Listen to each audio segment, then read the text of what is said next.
রেস্টুরেন্টের baked pasta খেতে এত বেশি টেস্টি হওয়ার কারণটা হলো লিকুইড মিল্ক দিয়ে এই সসটা ইউজ করার জন্য। এই বেকড পাস্তাটা কেটে একটু শেয়ার করছি যে কতটা চিজি হয়েছে। হুবহু রেস্টুরেন্টের মতো ঘরে খুব সহজভাবে আর অল্প খরচে এই চিজি বেকড পাস্তা কিভাবে তৈরি করে নেওয়া যায় এই রেসিপিটি আজকে শেয়ার করছি। এই পাস্তা তৈরি করার জন্য প্রথমে একটু বেশি করে পানি ফুটিয়ে নিয়েছি। এর ভেতরে আমি পাস্তা দিয়ে দিচ্ছি। এখানে 2 ধরনের পাস্তা ইউজ করেছি।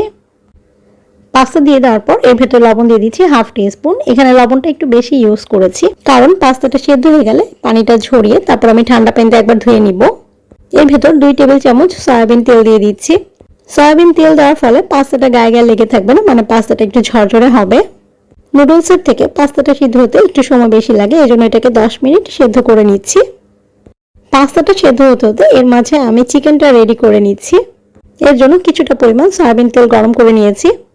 এখানে মিডিয়াম সাইজের একটা রসুন কুচি করে দিয়েছি। রসুন 1 মিনিট ভেজে নেওয়ার পরই এর ভেতরে চিকেনটা দিয়ে দিচ্ছি। চিকেনটা 1 কাপ নিয়েছি, পাস্তাও কিন্তু 1 কাপই নিয়েছি।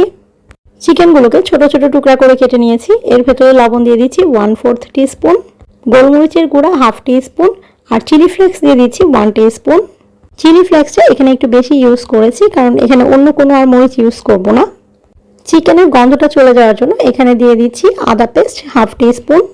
রসুন যেহেতু আস্ত ইউজ করেছি এজন্য এখানে আর রসুন পেস্ট ইউজ করছি না। চিকেনটা থেকে যে পানি বের হয়েছে এই পানিতেই চিকেনটাকে সিদ্ধ করে নিচ্ছি। এখানে আর কোনো এক্সট্রা পানি ইউজ করব না। চিকেনের পানিটা যখন পুরোপুরি ড্রাই হয়ে গেছে, চিকেনের ভেতর এখন শুধু তেলটাই অবশিষ্ট আছে, এই অবস্থায় আমি চিকেনটাকে নামিয়ে নিচ্ছি। সব শেষে বেকড পাস্তাটার জন্য একটা হোয়াইট সস তৈরি করে নিব। এর জন্য এখানে 1 টেবিল স্পুন বাটার দিয়েছি। বাটারটা একটু মেল্ট হয়ে যাওয়ার পরে এর ভেতরে রসুন কুচি দিয়ে দিচ্ছি। মিডিয়াম সাইজের একটা রসুন কুচি এখানে দিয়ে দিয়েছি। রসুনটা এখানে হালকা করে ভেজে নেব। আর এই বেকড পাস্তায় কিন্তু রসুনটা মাস্ট ইউজ করতেই হবে। এই রসুন আর চিলি ফ্লেক্সটা কিন্তু মেইন, এটা ইউজ করতেই হবে।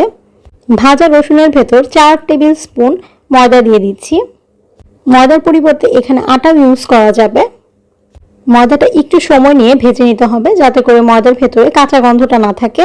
তবে বাটার আর রসুন দিয়ে এই ময়দাটাকে ভেজে নিলে এর ভেতরে কিন্তু কোনো কাঁচা গন্ধ থাকবে না। ময়দাটা ভেজে নেওয়ার পর এর ভেতরে হাফ লিটার দুধ দিয়ে দিচ্ছি। দুধটা এখানে একটু বেশি ইউজ করতে হবে।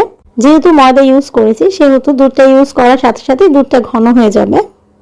ময়দাটা দুধের সাথে ভালো করে মিশিয়ে নিতে হবে যাতে এর ভেতরে কোনো ধরনের লাম্পস না থাকে। দুধটা জাল করে এখানে এরকম ঘন করে নিয়েছি।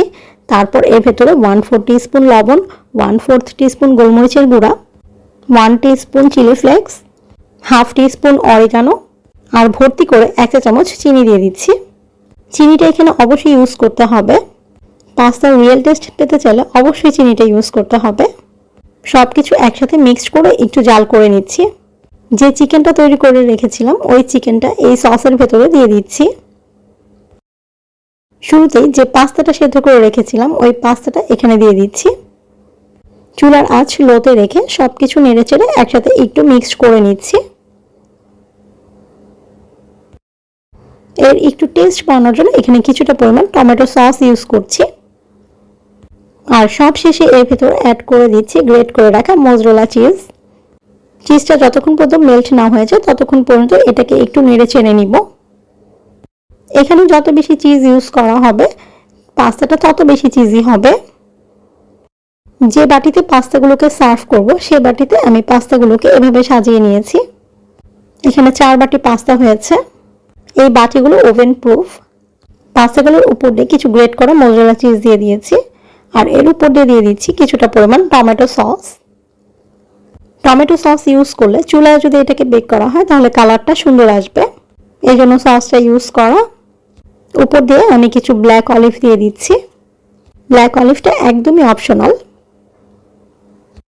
5 মিনিট ওভেনটাকে প্রিহিট করে নিয়েছি। এখন 180 ডিগ্রি সেলসিয়াসে এটাকে 15 মিনিটের জন্য বেক করে নিচ্ছি। আর যারা চুলায় এই পাস্তাটাকে বেক করতে চান, একটা ননস্টিক হাঁড়ি 10 মিনিট প্রিহিট করে নিয়ে একটা স্ট্যান্ডের উপর প্লেট দিয়ে এই বাটিগুলোকে বসিয়ে দিয়ে চুলার আঁচ মিডিয়ামে রেখে 15 মিনিট এটাকে চুলায় বেক করে নিতে হবে। তাহলেই তৈরি হয়ে যাবে একদম রেস্টুরেন্টের মতো বেক পাস্তা।